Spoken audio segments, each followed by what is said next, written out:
Hello friend, आज मैं बहुत आसान और इजी तरीके से डोरी पाइपिंग लगाना बताऊंगी।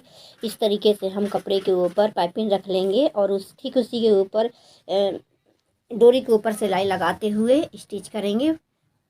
आप जो देख रहे हैं इसका फुल वीडियो देखने के लिए इसके डिस्क्रिप्शन में लिंक मैं दे दूंगी, तो आप देख सकते हैं फुल वीडियो। और बहुत अच्छा सुंदर प्यारा लग रहा है ब्लाउज। तो आप इस तरीके से देखिए, बहुत आसान और इजी तरीका है ना दोस्तों। तो वीडियो को लाइक और शेयर कर दीजिए और चैनल को सब्सक्राइब कर दीजिए, नोटिफिकेशन को ऑन कर दीजिए नेक्स्ट वीडियो के।